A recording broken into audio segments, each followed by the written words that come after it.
Alright, hey guys, and welcome back to another video. Today I'm going to be doing a response to Ball and Nick 1982, who a few weeks ago posted a video that I really enjoyed, and I thought it would make an excellent response as a video of my own because I love the subject that he picked, and that is his most anticipated games of all time. So I figured I would go through my collection and kind of just pick out a stack of games that, these were my most hyped games, my most excited games, where I was just so pumped for them to come out, whether it be from playing a demo and then, waiting to get my hands on the full game, to reading about it in the magazine, to seeing it on TV, games that just really top of the top in terms of my anticipation. Now, this isn't everything, not all my games that I've ever been excited for, so if I leave something out, don't go crazy, because I have to keep it quite limited here, and believe me, I have quite the stack of games here. Now, I will just say that this is mostly from games from, say, the PlayStation 1 and PlayStation 2 and up. Because back in the, Genesis days, when I was growing up, most of the time you just walked into a store, Funkoland, The Wiz, I don't know if anybody remembers The Wiz, just general electronic stores, and you just looked at the cover art and you picked out the game. And there was no form besides maybe magazines, but back then, I wasn't lucky enough to have subscriptions to magazines being sent to my house. I'd go to the stores and look at them and pick them up there, which wasn't the most ideal way. But back then, there were really no ways to get anticipated about a game. It was more of just the surprise and the shock of finding the game in the store, having cold box art, bringing it home, and finding a really great game.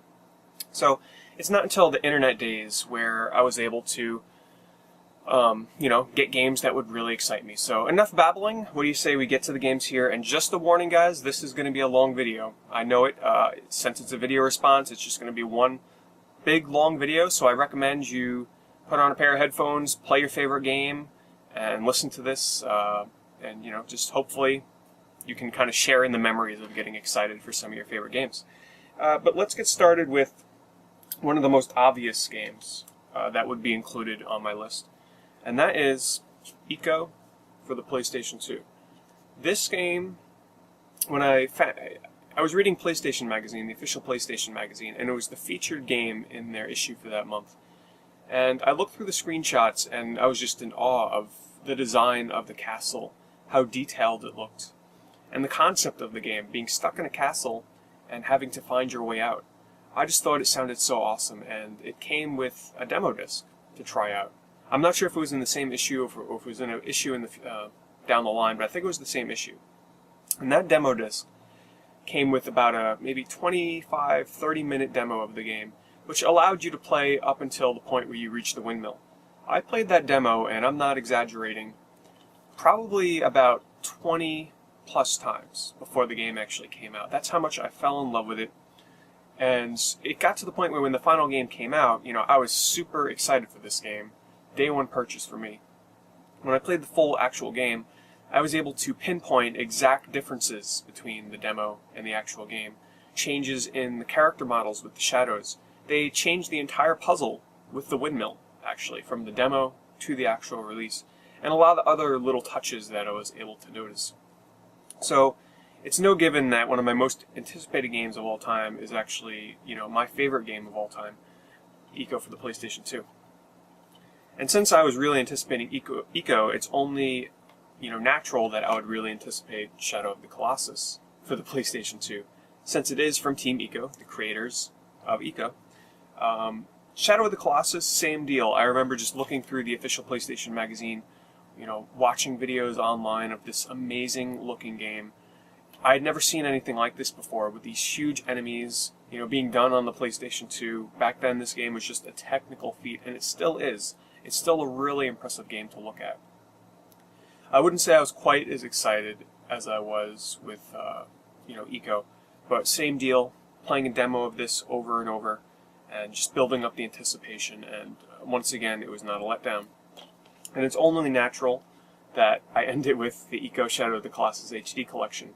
This is something I was very patient for, and I was even more anticipated for this because the fact that typically I play through Ico once every 3 years these days. Once I used to play it once every year and a half, I'd say, but I slowed down a little bit to maybe once every 2.5 to 3 years. And it was reaching around that time since I had last played it, and I was really anticipating it. So I had to wait a little bit longer than normal, because instead of replaying it on the PS2, they obviously announced the HD collection, so I had to wait for this to come out. So the wait was agonizing, and I'm very happy to say that, they did it justice. The games look amazing, and this is the definitive way to play it. I would not recommend going back to the PS2 versions, just because they keep they keep the original integrity of the games. They just up the visuals to make it look even more impressive, so can't go wrong with that. Okay. This one here is a more recent release for the Sega Genesis, and that is Pier Solar for the Sega Genesis. Now, I'm sure you all know what this game is by now, so I don't even have to explain it much. It's basically a homebrew RPG that was recently released for the Sega Genesis by Watermelon. And I did a video for this game when I first started up on YouTube, very early when I first started YouTube, years ago, when they first started revealing the little bits of screenshots for the game, and they just had the music out, just a little bit of information, and I remember being so excited. I made a YouTube video letting people know about Pier Solar, and this was the first video that had ever been done on YouTube for Pier Solar, and I was just really excited for the game, and I had to share my passion for it. So I had pre-ordered the game years back, and the anticipation, I'd say once every month I'd go on their website and their forums and see, was it delayed? Yeah, it was delayed. Again, it's still in development. We're working on it. We're fixing bugs. Just checking their website like every month was just building the anticipation, because the wait was just so long. I kind of wish I had just forgotten all about the game, and I went along on my merry way and just, forgot all about it, and it showed up at my doorstep. But that was not the case. So the wait for this game was excruciatingly long. Was it worth it? Pier Solar definitely delivered in terms of what they promised. This is classic 16-bit RPG that blows away anything that had been done graphically, and just the style and approach that they brought to the game that I had ever previously played on the Genesis. It's a very impressive game. It reminds me more of a Super Nintendo RPG than anything that had been done on the Genesis, at least in North America. But yeah, this, it finally showed up. I was in disbelief because I had waited years for this game. Never before had I waited, well, except for a couple of games that were in development for a very long time. Never before had I really waited that long for a game. Did I finish it? No, because this game has a lot of balancing issues. It can get pretty aggravating at times with the grind and the difficulty, but I have to say, from what I did play, it was worth the wait. Okay, just a few games here, randomly thrown together for the most part. Knights of the Old Republic for the original Xbox. Being a big Star Wars fan, being a big RPG fan, it was only fitting that I'd be really excited for Knights of the Old Republic. And this is a game where I remember just being really excited to get my hands on it. And when I did get my hands on it finally, it lived up to my expectations. It was everything I expected, and a really good game. This one here might take a lot of you by surprise, because I don't think this would ever make anybody's most anticipated games of all time list, to be quite frank. That's a game called Cell Damage. This was on multiple consoles. They released, I can't remember if, I know it was on the PS2 at launch, but I think an Xbox version came later, like an enhanced edition called like Cell Damage Overdrive or something, if I remember right. I could be wrong. I know it came out, but I forget if they released this on the Xbox at the same time. Not really sure. But anyway, what this is, it's a car combat game similar to Twisted Metal, but what makes this really special is the graphics. Now, you might watch a video of this on YouTube today and say, what's the big deal? It's just cel-shaded graphics. But back then, this is when cel-shaded graphics were just starting to come about, and this was the first cel-shaded game that I ever laid my eyes on in a magazine, and the first cel-shaded game I ever played. And the graphics in this looked flat-out amazing. The animations, the clean lines of the cel shading, the really bright colors, it looked like a cartoon come to life. And this is, in my opinion, one of the most believable cel-shaded games out there. It still really holds up in terms of graphics. Gameplay, I'm not sure, I haven't played it in quite some time. But I remember going to the stores on release day and being so excited to finally get my hands on Cell Damage, because the graphics just, they really blew me away that much, back when cel shading was the new thing. And believe me, a lot of games followed suit in the coming years, trying to capitalize on the cel shading aspect. It became very redundant and pretty overused very quickly. But gameplay-wise, I really enjoyed it. What made this really unique, too, was the fact that, for the most part, it was one-hit kill. It's not like Twisted Metal where you got to unload a clip into somebody. You know, you whack them once with one of the huge saws or axes that your characters get to use. Even bullets, you know, they die in one hit. So many people didn't like it for that aspect, but I really did enjoy it. For the GameCube, it's a game that I really anticipated because it was the first 3D Mario game to come out since Super Mario 64, and that's Super Mario Sunshine. I was really anticipating seeing the next 3D entry in the Mario series, and I am by no means I'm not hating on Super Mario Sunshine, but this would probably be my least favorite of the 3D Mario games. I think the concept that they introduced with the flood and the water pack and, you know, spraying the paint and everything was very innovative. It was different. But for me, I missed just the classic aspect of running, jumping, collecting the stars, not having to worry about spraying your water and hovering around with the water, and just all the different town aspects that they introduced to the game. It's a great game, but I kind of still miss my Super Mario 64, and still to this day, I don't think any Mario game has matched the masterfulness of Super Mario 64. But still a game I really anticipated getting my hands on. So, for the launch of the Wii, I'm waiting outside. I waited 24 hours outside in line for the Wii. What game was I waiting out there for? What game was most people waiting for to get their hands on? Zelda Twilight Princess. You know, what can go better with a Nintendo console launch than a new Zelda game? And a Zelda game that, for one, really broke the mold in terms of bringing Zelda into what we originally saw back at that E3 trailer, where it looked like, you know, Link and Ganondorf were coming to life and battling one another in these insane graphics. Of course, the game went through a lot of graphical changes since then, but this is, at the time, it was really groundbreaking because it was, you know, the new realistic Zelda.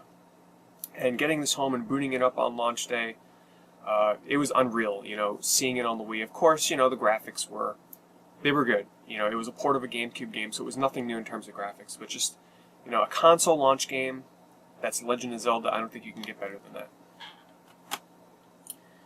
This one here is a really funny story. Back when I was playing Socom on the PS2, you guys know that that's one of my most addicting games of all time. I put thousands of hours into that game. Sometimes, though, you know, you wanted to play something different, and all my Socom buddies, you know, we loved playing online together. So Socom 1 was my first online game with voice chat, and I was really anticipating any online PS2 games that were coming out, because I didn't go online with the Dreamcast, so going online with the PS2 was something new for me. So when news came about that a new shooting game, first person, was coming out online on the PS2, I got really excited, and that game was Tribes Aerial Assault. Probably one of the biggest disappointments in terms of purchases that I've ever made for a game. Was it a terrible game by any means? No, it was pretty fun. But what really disappointed me was I paid for overnight shipping from GameStop.com. I think I paid something like $75 to get this here overnight to my house on release day. Now what really disappointed me is going from a game like Socom, which allowed lobbies, text chat in the lobbies, voice chat for one. You go to Tribes, this game has no voice chat. I don't even think it had text chat, I think it just had pre-made lines of dialogue that you can send to your teammates. And that was a huge letdown. But it was still a game that I was anticipating so much that I was willing to spend, for the first time, overnight shipping. This is before, you know, Amazon Prime and all that stuff to get to my house. Yes. Probably one of my most, you know, when they delay a game, when it's coming out, and they delay it, most of the times you're very disappointed, but most of the time the delay comes so early before the game's supposed to come out. Like, you know, let's say that they announced that Final Fantasy 15 is coming out in 6 months, and they delay it by a couple of months. You're not too hurt because, well, it was still 6 months away. But when a game is about to launch, and the fact that the games are actually in the retail stores getting ready to be sold, and then they suddenly delay the game and pull copies from store shelves, and the fact that it was one of my most anticipated games that year really upset me. And that game is LittleBigPlanet for the PlayStation 3. I'm sure a lot of you remember the big debacle about one of the songs in this game containing lyrics in a different language. I forgot what it was, but it was a religious lyric in here. And they pulled the entire game. They sent it to stores, and they pulled it from stores because of this one person or something that complained about religious lyrics being in here. I was pretty devastated, to say the least, because it was like days away from launch, and they pulled it, and we had to wait, I think, like weeks or another month or something like that, I forget. But yeah, LittleBigPlanet I was really anticipating because it was the first of its kind, a platforming game with 4-player online where you can craft your own worlds to play in and play other people's worlds. It was unlike anything I had played. And I gave it my Game of the Year nomination for that year, and I have to say it was totally worth that nomination.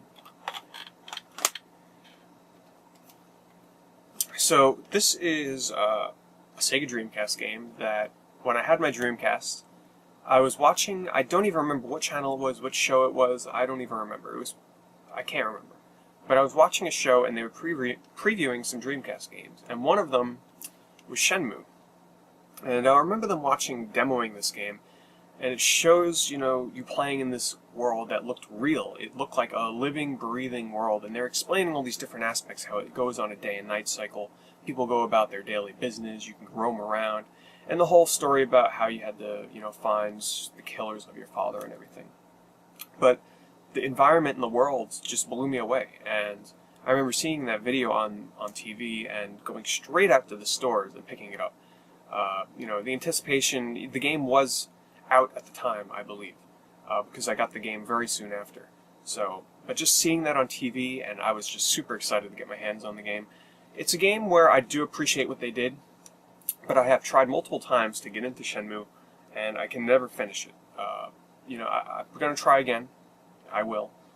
Hopefully when they release it on, HD on Xbox 360 or something, but it's just a game that I can just never seem to finish, and it's killing me all these years because I really want to see it through to the end of Shenmue 2.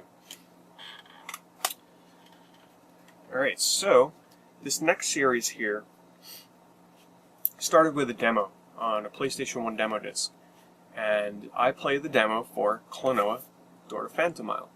And this demo blew me away so much. It had been so long since I felt that feeling of playing a game that just blew me away so much. The graphics, the music, the gameplay, everything about this demo I just loved. And it prompted me to create an eBay account, and the very first game I ever bought on eBay was Klonoa 1. And from there I really went on to really love the series. And when I started reading about the sequel to Klonoa in PlayStation Magazine, Klonoa 2, of course I got really excited for that. And looking at the screenshots and the beautiful cell shading this game had, it just really built up the hype for me. And day one purchase, of course, absolutely loved this game. One of the definitive platforming series out there. And, of course, why wouldn't I be interested for one of the final Game Boy Advance games to come out in North America? It was a very late release. Klonoa 2 Dream Champ Tournament. And I remember going to GameStop the day this came out, and I think I was like probably the only person to go in there and pick this game up on launch. I was anticipating it so much because it had been out in Japan for many years, and people never thought it would come over to America. And the guy in there must have thought I was crazy. He didn't know what the heck game I was talking about, and they couldn't find it at first, so I was getting pretty worried. But eventually they pulled out a copy, and it's a good game. It didn't quite live up to my hype. It actually has like a racing element in there a little bit. The Game Boy Advance games don't hold up to the console counterparts. Which, speaking of which, Klonoa for the Wii. Who would ever think that one of my favorite games of all time, with Klonoa Door to Phantom Isle on the PS1, would ever get a remake on the Wii? Unheard of. Now, unfortunately, this was probably the swan song for the Klonoa series, because Namco has shown basically no interest in Klonoa ever since the release of this. And I remember the developers saying that if this game sold well, they'd do a remake to Klonoa 2, which would have been amazing, but that never came to be. So sadly, I think this is probably the last time we're going to see a Klonoa game released on consoles, at least in physical form. I'm holding out hope for Klonoa 3 eventually, but I don't think it's going to happen. If you've never played the Klonoa series before, I actually still recommend you go back and play the original, because the graphic style in this uses the 2D sprites on top of 3D polygonal backgrounds, and it just looks amazing. This looks good, but this is more of a fan letter for people that really like the original. This next one here is actually another game that was coming out at the time when I was playing Socom on the PS2. Once again, my Socom buddies, we were always looking for games to take our minds off of Socom for a bit. Because when you play a game for so long, sometimes you want to get a break. And one game, once again a pretty big disappointment, that we were all really excited for because, this is back when cell shading was still new and fresh, and, I had never played an online racing game before, and that game was Modellista. It's a Capcom racing game, and the one thing that was really interesting about this is it was cell shaded. So all the graphics in here were cell shaded. It looked like a comic book come to life. And I got this day one, went online. The online was pretty sloppy. The controls were very slippery. I remember the online, I think it was like lag or just, I don't know, there were connection issues or something was just wrong with the online. And I think we only played it for like a week and then we moved right back to Socom. But this was a game that, believe it or not, I was actually highly anticipating. This one here is for the PlayStation 3. And I remember when they first started showing off screenshots for this and video from Japan, I was like, oh man, that game, that's never going to come out to America.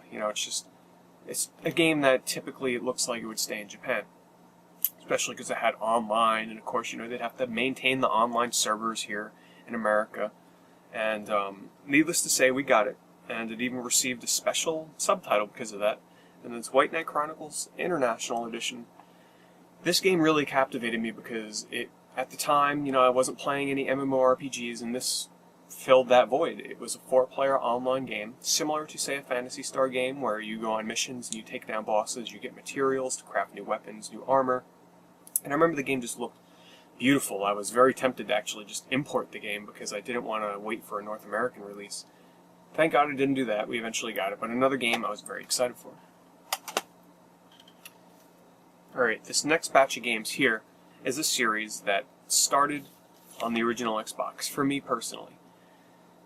I would dare to say that this would probably be in my top 5 games in terms of top 5 anticipated games ever, maybe top 3. It all started with me reading the official Xbox magazine, and I did not buy an original Xbox at launch because the GameCube came out very close to it, and I could only pick one at a time. But I did get it close to the launch because this game came out not too long after the launch of the original Xbox. But I remember reading through the official Xbox magazine and I must have read the article over, 10 times over. I'd bring it to school with me, I'd read it there, I'd look at the screenshots. And then when I was able to look up some video online and watch it, I was like, oh my god, this is the perfect game for me. At the time, I'd never played a game like this before because I didn't play PC games at the time. And that is The Elder Scrolls III Morrowind. Looking at the screenshots in the magazine, seeing this wide open fantasy world, amazing detail, textures on everything that just looked, realistic to me at the time. And the fact that open world, this was very important at the time because I never really played a true open world game, before this, where you can roam anywhere in RPG form. So this made me get an Xbox. I was like, that is it. I'm getting an Xbox. And this was the first game I bought for the system, and it was totally worth it. I was engrossed in Morrowind. It was like I was transported to another world. It was unlike anything. And needless to say, of course, since I anticipated Morrowind so much and I loved it so much, the wait leading up to Oblivion was very hard. And this game blew me away harder than Morrowind did. I'm sure a lot of you that played this for the first time had a similar experience to me, where when you first start off in the game, the tutorial dungeon underground, the first time that you emerge from the cavern underground and you see the world with the light shine, it's just this wide open forest with the stream on one side, the birds are chirping, such realistic lighting effects, the grass is blowing on the ground, the trees are blowing. This epic fantasy score comes in, you got your sword in hand, and you're just thrust into this world, and you're like, wow, where do I go from here? And you just start wandering, and then you happen upon like a bandit camp, and you go in there and you slay some enemies, and you get some loot and some gear, and then you take that gear, and then you happen upon the first major city in the game, and then you go in there and you spend a day in there just wandering around, talking to shop merchants, being amazed at all the voice acting, being amazed at the freedom of being able to steal items and not get caught, being penalized for stealing and getting caught and going to jail. God, Oblivion is, one of the fondest gaming memories I have, and this game is without a doubt worthy of all the praise it deserves. and probably my most anticipated game this past decade. I wouldn't say most anticipated, but it would definitely make my top 5. I was dreaming about this game for so long when it first got announced, up until the release date. That's Skyrim, and it lived up to all my expectations. I mean, this game, it was everything Oblivion was, but better. You know, a better realized world, just the attention to detail. You know, it was everything I hoped and dreamed for, really. There's just so much content that it became overwhelming over time, but it doesn't help the fact that, you know, the wait leading up to this game was just killer. And it was one of those games where I didn't really look up much information online. I tried to avoid videos. I only watched like the first main trailer they showed off at E3 with some gameplay, and that was it. So going into this game, I really had no idea what to expect, and God, one of the best decisions I ever made, because I was absorbed in this game for the first few days that I was playing. Speaking of fantasy worlds that you can get absorbed in, this next one took over my life for quite a few years, and I'm sure many of you know what that is. Now, this is not my original copy, because I originally owned it on the PS2, but that is Final Fantasy XI. Now, I'm pretty sure you guys have all heard me babble on about this game in the past, so I'll try and keep it brief, but when I first saw this game get announced for Japan, you know, I was pretty jealous because we didn't get it at the time. And I never played an MMO prior to this, and the idea really captivated me. I was like, wow, an MMORPG in the Final Fantasy universe coming to a console, because at the time these never really came to consoles. They were exclusive to PC, so it was new and different and exciting. So when this finally came out, it came out on the PS2 for the consoles. I didn't have a PC powerful enough at the time to play it, unfortunately. But I bought the PS2 version, came with the big hard drive that you had to hook up to your PS2. I still got it attached to my old PS2 as well. But, oh my god. This game hooked me. You know, being my first MMO, finding virtual friends and adventuring with them, and the grind of this game, having to, you know, level up your character day in, day out. It was like having a job at times, but it was so addicting. You got so attached to your character and the world that you played in. You know, the world of Vana'diel was like, as sad as it may seem, it was like my life for a good chunk of like 2 years. Now, I did take frequent breaks from this, and when I say breaks, I mean breaks for months at a time. My longest break was like a year. And it was an addiction. It quite frankly was an addiction. And every time a new expansion was coming out, I was highly anticipating it. There's actually still another expansion coming out for this game next year. But I have to say, guys, I think I am 100%, honestly, finally done with Final Fantasy XI. I think I've moved on. I really have. I mean, I'm done with it. But not because... It's because they changed the gameplay of it. The game doesn't play like it used to anymore. The combat has changed, the way you level up has changed. Everything has changed. For the better, I don't know, I miss the old school 6-man parties, spending hours a day trying to get to a party, getting experience. I mean, those of us that were privileged enough to experience this back when it released originally, you know, it's memories that will live with us forever. And I'm not just saying that to be cheesy. Like, this game, I think I have more memories with this than any other game, besides maybe Socom, that I own. And that says a lot. Alright, next is a series that originated on the N64. But I didn't anticipate the N64 one, because that one kind of just came along and took everybody by surprise. And then when the sequel rolled around for the GameCube, everybody, including me, was really excited. And that game was Super Smash Bros. Melee. Now, this came out on the same day as Pikmin, and that was quite a day, getting 2 really great games on the same day. Of course, I started Melee first, and the anticipation leading up to this was very high, and definitely lived up to my expectations. But the one that was even more excruciating in terms of a wait was Smash Bros. Brawl.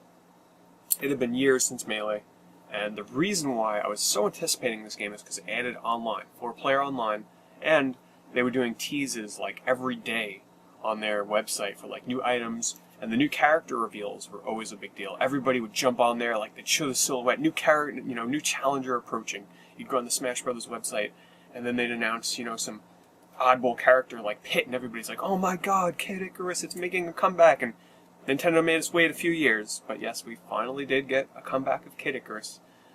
You know, oddballs like Sonic the Hedgehog. That was a pretty big deal. But yeah, the wait leading up to this was just unbelievable. Did it live up to the hype?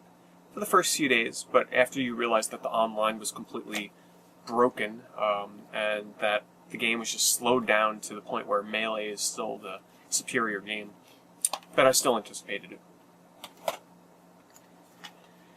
Okay, now this one here would definitely probably make my top 5 anticipated of all time. I know I'm saying that for a few games here, but this one really for real. And that is Dark Cloud for the PS2. I remember reading about this in the official PlayStation magazine and thinking to myself, wow, a game that's supposed to dethrone the Zelda series, you can make your own towns, you gather materials in the dungeons, like this game had me pumped. And so pumped that months before the game even came out, this is the first time I ever did this for a game, I created my own fan site. Well, I created fan sites in the past, but not before a game actually even came out. But I created a fan site for Dark Cloud before it came out. I called it the Unofficial Dark Cloud Fan Site. And I advertised this mainly on the GameFAQs message boards for the game. And it actually became really popular, because anytime that they would release new news, new screenshots, I'd post them on there for people to check out before the game came out. Then when the game did finally come out, you know, my anticipation leading up to it was beyond belief. Day one pickup for sure for me. When it did come out, my website went on to continue to post facts and walkthroughs and screenshots and all kinds of stuff. No, before you ask, the website is no longer up. It's gone. You know, this was done back in the day of like the GeoCity days, where people would make free websites on free website providers, which are now like dead in the water. I wish it was still around. Back then I made websites for the Klonoa series, the Power Stone series, an RPG website, like all kinds of stuff. All gone. But yeah, Dark Cloud, wow. What a game, and it did live up to my expectations. This one here would probably be on like the bottom of my list in terms of most anticipated games, but I thought it would be a really interesting one to mention. It's mainly because of the screenshots that I saw. Like, it just looked like a really unique game, unlike anything I'd played before, and that's Okage, or Okage Shadow King for the PlayStation 2. I remember the previews describing this game as like Tim Burton meets an RPG. Which, you know, I am a big fan of Tim Burton. As a kid, I grew up watching Nightmare Before Christmas, and it really was one of my favorite movies back then. And this game does have a very similar graphical style to the Nightmare Before Christmas. So yeah, definitely was highly anticipating this game. Another day one release. I was probably like one of the only people in the world, well, I shouldn't say that, but one of the very few people that bought this game on day one. It's a quirky little RPG though, I definitely recommend it. Okay, a PlayStation 3 game. After my love for the original on the PlayStation 3, which I think took a lot of people by surprise, the release of Uncharted 2. I could not wait to get my hands on this game, because I think like a lot of people, after watching the gameplay they showed off at E3 that year, I think we were all just floored to get our hands on Uncharted 2. You all remember the scene with the helicopter shooting down the building, and you're sliding down the building, and everybody just like, when that gameplay was over, we were all just there with our mouths open. Like, we couldn't believe what we were seeing. And, yeah, so the anticipation leading up to this game was long and hard, and the game blew me away more so than anything I could have hoped and imagined, and lived up to my expectations. One of the best games from this generation. This is not one that I'm like, I was super, super excited for, but I was really anticipating it, and that's Heavy Rain for the PlayStation 3. Seeing the screenshots, watching the videos of just how lifelike this game looks, I mean, I couldn't wait to get my hands on this. This was cutting-edge stuff, and in my opinion, this is still, currently, at least for this generation, one of the top 5 best-looking games out at the moment right now. So, yeah, anybody that hasn't played Heavy Rain yet, now's the time to do it. Definitely check it out. Alright, a PlayStation 2 release. I was so anticipating this game that I actually went on eBay and bought a full, like 5-foot-tall cardboard standee for the game before it was even out to put in my room in anticipation of this game. And it's kind of weird because after this came out, I kind of just gave up on the series. I don't know what it was. I absolutely loved this game. But I just didn't care much for any of the other entries that really came out. I didn't bother buying them day one, really. I still haven't played the third one in the series, but that's God of War for the PlayStation 2. I remember getting this game, and I beat it in a day. Well, almost, because I made it to almost the end boss in a single sitting on the first day, and I had to stop playing, because I didn't want to finish it that fast. I didn't want the experience to be over. But just the fact that I went overboard and bought a standee for this game before it was even out just tells you just how anticipated I was for this game. because at the time there really were no games like this on that generation in terms of Greek mythology.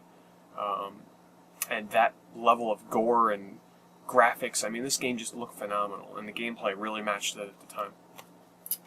And no, I don't have the God of War standee anymore, sadly. It just took up too much room. This one here, I remember every day, my friends, we'd get online and we'd look at the new info or anything that was shown off new for this game when it was coming out. Because at the time for the Xbox 360, we had hardly anything like this on the system. And being a big RPG fan, this was quite a big deal for this game to come out. And that's Lost Odyssey. You know, the team working behind this at Mistwalker, we had so much faith that this game was going to turn out to be amazing. Just the graphics alone and the music just really drew us in. The battle system just looked like Final Fantasy, but on a more epic scale. It really lived up to my hype. You know, all the excitement for this game, it paid off for me, and Lost Odyssey is like one of the definitive RPGs for this generation of consoles. Alright, for the PlayStation 2, I played a demo of this game, and it had been out for quite, it had been out for a bit already at that time. But unfortunately, when I did play the demo, the game was already rare, hard to find, and expensive. So after playing the demo, I had to wait some time before I was able to get the game for a pretty decent deal. And that is Resz for the PlayStation 2. My hype and anticipation leading up to this game arriving at my house was like beyond belief. And there's a reason why this is one of my favorite games ever. It really lives up to that excitement and that feeling that I got for the first time that I played it. You know, the graphics are really over the top, bright, techno, cyber world. I mean, there's still no game out there like this on the PlayStation 2, on the Xbox. I mean, this game is very unique unto itself until Child of Eden was released for the Xbox 360. And when I tell you guys that I was taken by such a big surprise when this game was first revealed at E3, you wouldn't believe, because I never thought in a million years that we would see a sequel to Resz. Maybe the HD remake was a little bit of a hint that something was coming, but oh my god, when they showed Child of Eden, and they didn't call it Resz 2, I knew right then and there, because it was Q Entertainment that was doing it, that this was the official sequel to Resz. And I was floored. The second I saw that, I was like, oh my god. I didn't care if it was Kinect, I didn't care if it was controller only, I was going to own this game. And my anticipation led me to buy Kinect specifically for this game. Unfortunately, my conditions here didn't allow me to play this the most optimal way in terms of space and everything like that.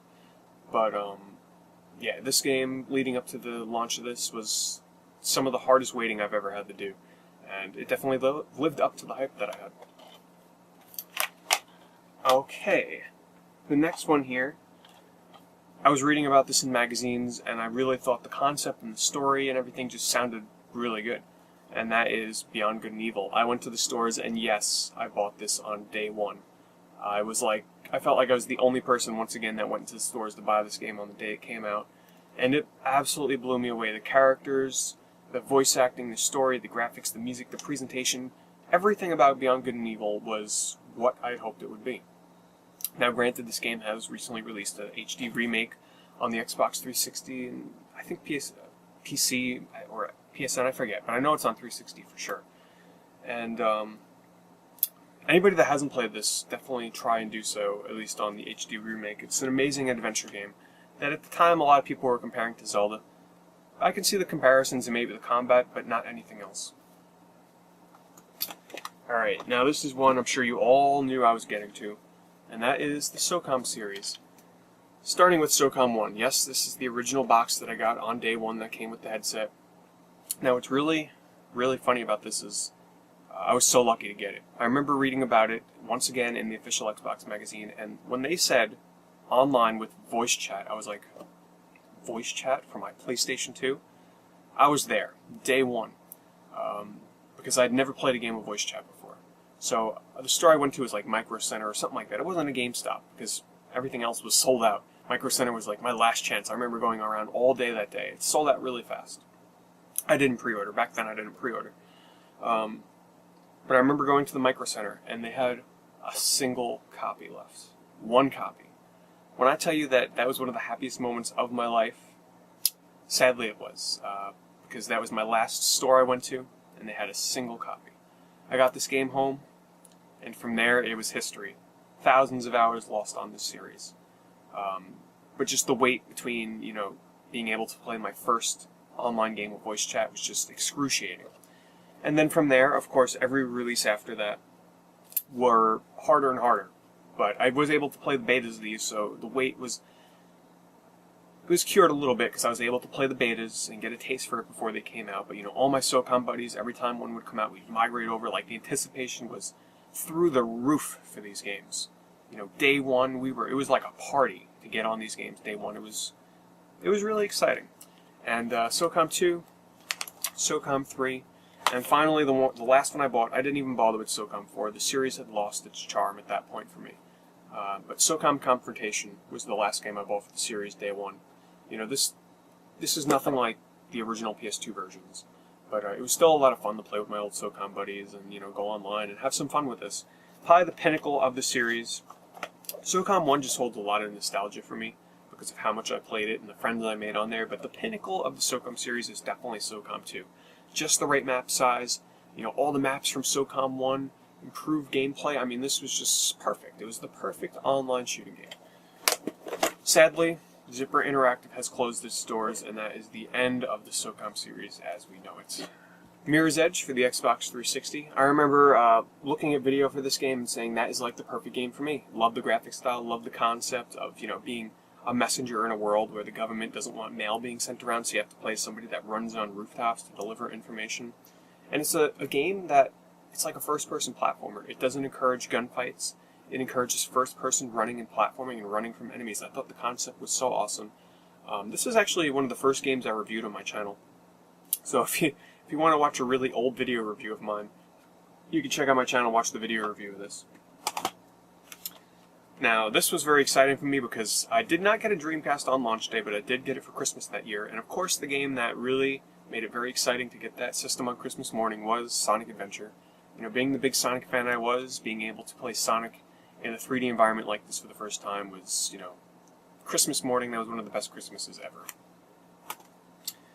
For the PlayStation 1, I remember going day one to buy this game because I remember reading the GameSpot review where they gave it a 10 out of 10, and I just remember reading the description and being like, wow, that sounds like the perfect RPG. This sounds amazing. And that was Chrono Cross. There's one aspect of Chrono Cross that I absolutely can't stand, and I know some people agree with me, some people don't. They think I'm crazy, but there's too many characters in Chrono Cross.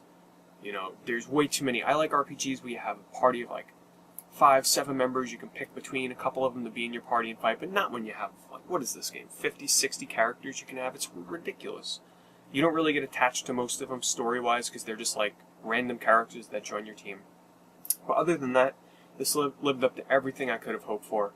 Amazing, amazing story, beautiful graphics, pre-rendered backgrounds that I absolutely love. Music that is just it's to die for. It's amazing. And combat system was a blast. But yeah, it's just the characters ruined it for me. There was just too many, and I couldn't fall in love with many of the characters, sadly. I loved the first 2 games in this next series, so when the third one was coming out, it was, you know, I was really anticipating this game, and the first day I got it, I played it for like 10 hours straight. And that is XIII Odyssey 3, The Drowned City. I love these old-school dungeon crawlers on these next-generation consoles, and this was no exception. A game I was really excited for. Another game similar to that is The Dark Spire. I remember talking to a friend of mine that used to do YouTube here. I'm sure some of you will definitely remember his name, who was Retrocalypse, known as the DS Guru here on YouTube. He no longer does videos, unfortunately. But he alerted me to the information on The Dark Spire. And I remember when I went to the website, I was like, what? This game is perfect for me. Like, it came at the perfect time. I was craving an old-school dungeon crawler, and this fit my cup of tea. The wait till the release of The Dark Spire for me was excruciatingly hard. And it really lived up to the hype. I finished the game. I think I'm one of the few people to actually finish this game and get into the post-game because it's brutally hard. I mean, I know people finished it, but I don't really hear many people talk on YouTube about actually finishing this game because the difficulty in this is through the roof. It's incredibly difficult. It's punishingly difficult to the point where the first battle you get in the dungeon, you get destroyed.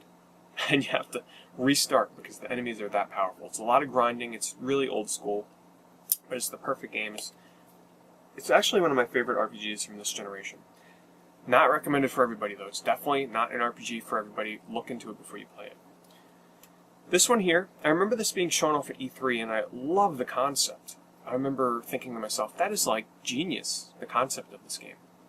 And that is Lost in Blue. The concept of this was you're stuck on an island, and you find this girl on the same island, and it's just the two of you, and you have to try and band together and survive. You know, hunt for your food, slowly discover different parts of the island. It is on a day and night cycle, so you can't stay out for too long, so every day you'd make a little bit more progress, discover more of the island and its mysteries. You have to feed one another, you have to fish, you have to cook. And you know, this is a pretty early release for the DS, so at the time, the touch mechanics of fishing and hunting were still fairly new and pretty different and unique, and it was fun. I didn't play any of the other ones in the series because from there I've heard that they just kind of just went downhill. But this was still a game that I was very much anticipating leading up to its launch. Alright. This year prompted me to really want the Atari Jaguar. I remember going into the stores and seeing all the Jaguar games on display, and the cover for this game just really caught my attention because I never played the game before. This was the first version I played of Rayman. This is the game that made me decide that I need a Jaguar, because I'd look at the cover, it was so colorful. I loved platformers, and looking at the back of the box, like, this game just had amazing looking graphics, so colorful, the sprites just looked amazing. You know, the characters looked funny, and yeah, this made me buy the Atari Jaguar, and I got games like, you know, Alien vs. Predator and stuff like that, and I love the port of Theme Park on there, because at the time, you know, the only other way I had played Theme Park was on the Sega Channel, so having my first home console version of Theme Park was very exciting. Yes, I'm secretly a big Theme Park fan. But yeah, leading up to the anticipation of getting my Jaguar with Rayman, it was a good day. This one here, this is another great story. It released on my birthday, and I remember my dad taking me all over to try and find this game. We went everywhere, Toys R Us, KB Toys, you know, everywhere was sold out. And the last stop of the day had one copy left. And when I tell you what game that is, you'll realize how excited I was. The Legend of Zelda Ocarina of Time. This was the perfect birthday gift, and just the excitement of getting this game, the last copy on release date at the last stop of the day, was, you know, it was something else. And of course, you know, looking at the screenshots in, you know, Nintendo Power and EGM and stuff back then, I couldn't wait for this game, and it was worth the wait. Alright, this next game was one game that I was really anticipating for my N64, because when I read one of my first issues of Game Fan, I remember thinking to myself, wow, this is like Mario Kart but taken to the next level. And I couldn't wait to get to the stores and pick this game up on day one, and that was Diddy Kong Racing. And this game, yes, I do still stand by my opinion that this is better than Mario Kart 64. It does everything Mario Kart 64 does, but even better with the sort of open, the little mini hub world where you can drive around and, you know, discover secret areas and all the unlockables. Like, Diddy Kong Racing is just a perfect kart racing game to me. This year I was very much anticipating, because back then Genesis games were very expensive to buy.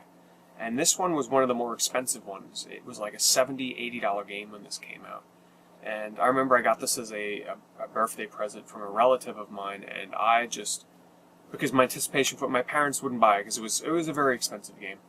And back then we used to like to go to Funkoland and get the used games, get them a little bit cheaper. But this one I got as a present from a relative, and it just blew me away because it was expensive, and I never expected it. And that was Sonic 3D Blast. I remember looking at screenshots for this and being like, oh my god. You know, this in the magazines, and it just looked... The 3D blew me away, because all they did was just, you know, they tweaked the pixels to make it look isometric in view, and the graphics just looked unreal to me. I was like, oh my god, it's in 3D. I couldn't believe what I was seeing. And it didn't live up quite to what my expectations were to be for a 3D Sonic game, but it was still a really fun game, and I'm actually a pretty big fan of this. This one here, oh boy. You know when you go to the stores and you get a game, and the whole way home you just sit there reading the instruction manual the whole way back, because You can't wait to get home and play this game, so reading the manual will have to do for the meantime. Now, yes, Final Fantasy VII was my first Final Fantasy game that I played in the series. I didn't play Final Fantasy VIII on launch. I did play it afterwards. I was a fan, but not quite as big as 7. But Final Fantasy IX, the graphic style in this game, it was perfect for me. Medieval Final Fantasy, you know, it just looked amazing. And day one, went to the mall, picked this game up, whole ride home, reading the instruction manual. The day I got this, I was up until, you know, as a kid, typically you don't stay up past midnight. But I remember, you know, playing this on my TV and, you know, my parents coming in and saying, all right, you know, it's time to go to bed. I'm like, all right, I'll go up in a little bit. No. I was on this game until like 3, 4 o'clock in the morning, you know, for the first night I had, just playing it. I was engrossed in the world. I had a lot of late night gaming sessions with Final Fantasy IX. Just one of my favorite games of all time. Speaking of the Final Fantasy series, I'll just knock these all out really fast. But Final Fantasy X I was really anticipating, because this was the first Final Fantasy game to come out in the series on the PlayStation 2. It was a big deal. It was the first one with voice acting. The graphics looked amazing. People were just like, we couldn't wait for this game.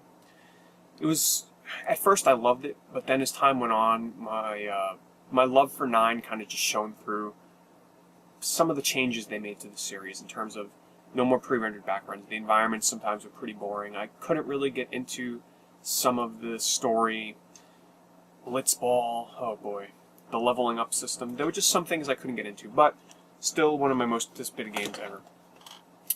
And as well as Final Fantasy XII, because it had been a long time since the last console Final Fantasy, because don't forget the gap between 10 and 12. There was also Final Fantasy XI in there, which I would not consider a main staple in the series. You know, it's an MMO, it's not a single-player game. So the wait between 10 and 12 was big. This was a game that I went to a midnight release for. The first midnight release I ever went to for an RPG, actually. 12, really anticipated because it had been a long time, and I absolutely love 12. This is one of my favorites in the series.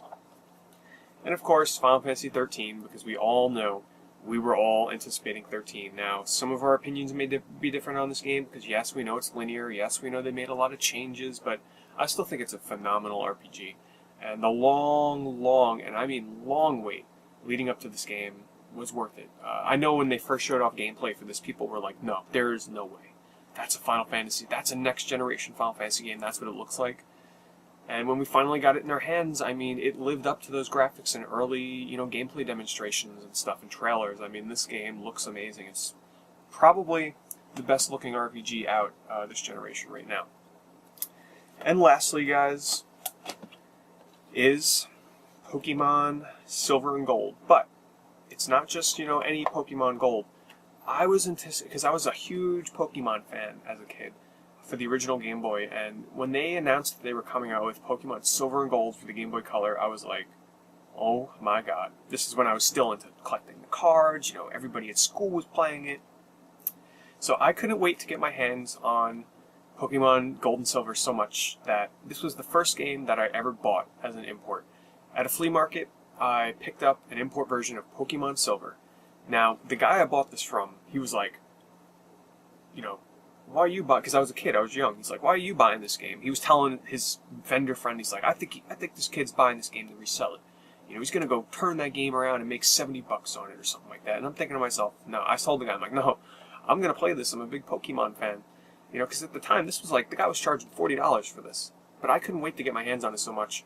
You know, luckily enough, I was there with my grandparents. They bought it for me, and man, let me tell you, playing this game was not easy because it was all in Japanese. But somehow, I don't know how the heck I did it, I made it like 30 plus hours into this game. I was progressing through the story without a FAQ on GameFAQs. There was no walkthrough I used. I was just, you know, I had to touch and feel my way through the menus. I would use the Japanese characters to, I'd have to memorize them, like what the menu names meant. And over time, you know, how the heck I knew to use, like, this HM on this character. I had to experiment, like HM cut, to cut down trees to progress through the game. I had to, like, experiment and eventually figure that stuff out. But, unfortunately, my game save was deleted on this. I don't know what happened to it. Maybe the save data died. I deleted it. I don't remember. But I always wanted to go back and just see how far I got in this. I remember I used Typhlosion, and the way I made my way through most of the game was I just leveled the hell out of Typhlosion. You know, I got him to level 70 or something, and he just blew through most of the stuff in the game. There you go, guys. That is the end of my most anticipated games of all time. Now, I'm sure, yes, there are many games that I left out, but, you know, this video was definitely long enough, and I thank all of you that stuck through and watched this till the end. I definitely really do appreciate it. And if you're going to do a video response, I encourage you to do a video response to Ball and Nick's video, because, well, this is a video response to Ball and Nick. Anyway, guys, thanks for watching. Let me know in the comments below, what were some of your favorite and most anticipated games of all time? Anyway, guys, thanks for watching.